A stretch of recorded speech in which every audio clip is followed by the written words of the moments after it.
Assalamualaikum warahmatullahi wabarakatuh.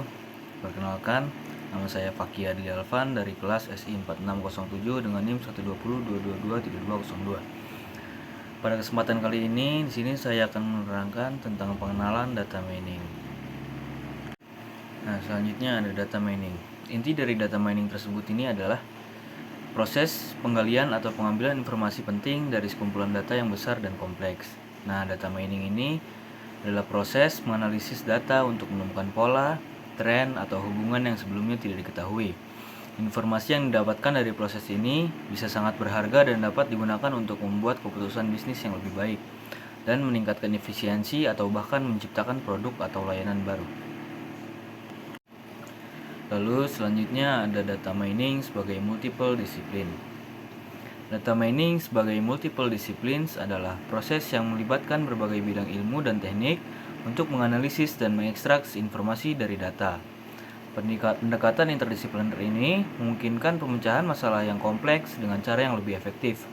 Multiple disciplines diantaranya yakni ada database teknologi, statistik, machine learning, natural language processing, dan artificial intelligence atau AI.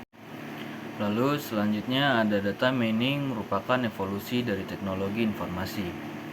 Data mining dapat dipahami sebagai evolusi dari teknologi informasi yang menggabungkan kemajuan dalam teknologi basis data dan kecerdasan buatan atau AI dengan kemampuan untuk menyimpan, mengelola, dan menganalisis data besar secara efisien.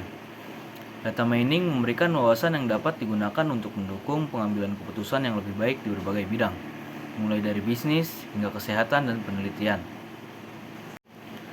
Lalu yang selanjutnya ada fungsi dari data mining berdasarkan metode atau algoritma dalam data mining. Dan ini yang pertama ada correlation, yang fungsinya yaitu mendeteksi hubungan atau ketergantungan antara dua atau lebih variabel. Ini dapat digunakan untuk memahami seberapa kuat dan dalam arah mana variabel-variabel tersebut berhubungan. Contohnya dalam kasus ini, yakni dalam analisis kesehatan, peneliti mungkin akan menemukan korelasi antara konsumsi sayuran dan tingkat kolesterol. Jika data menunjukkan bahwa peningkatan konsumsi sayuran terkait dengan penurunan kadar kolesterol, dokter dan ahli gizi dapat merekomendasikan peningkatan konsumsi sayuran sebagai bagian dari pola makan sehat. Lalu yang kedua, yakni ada clustering, yang fungsinya adalah mengelompokkan data ke dalam kelompok yang homogen berdasarkan kemiripan karakteristik. Clustering tidak memerlukan label untuk data sehingga sering digunakan dalam eksplorisasi data. Contohnya yakni dalam industri pariwisata.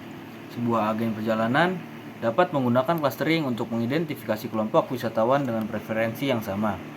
Misalnya mereka dapat menemukan satu kelompok yang lebih suka perjalanan petualangan dan kelompok lain yang lebih menyukai liburan santai.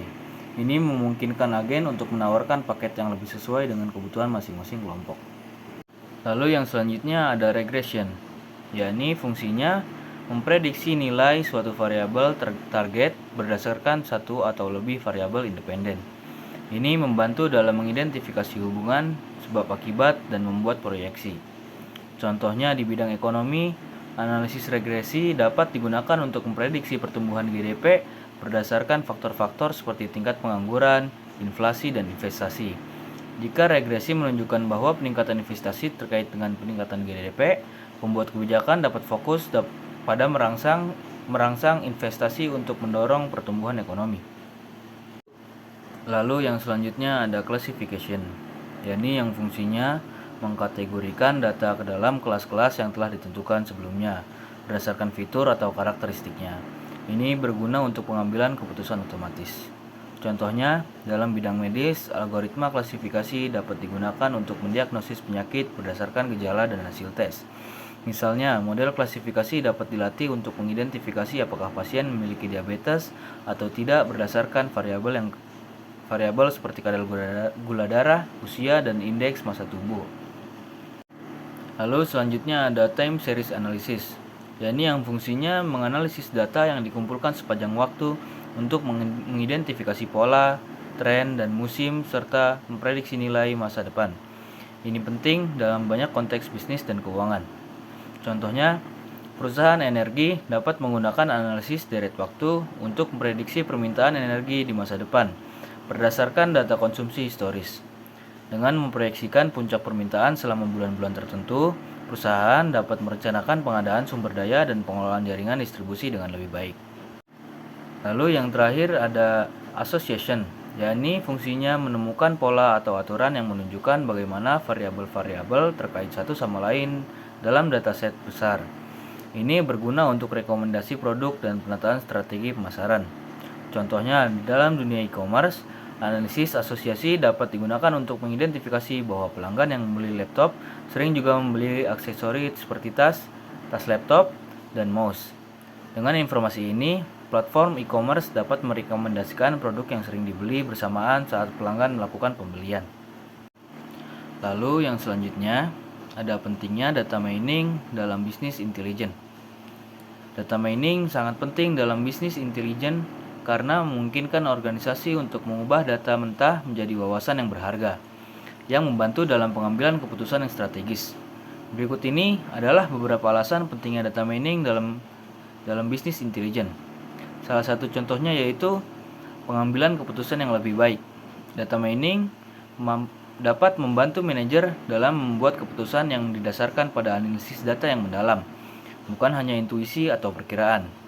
Dengan misal, sebuah perusahaan retail menggunakan data mining untuk menganalisis tren pembelian pelanggan.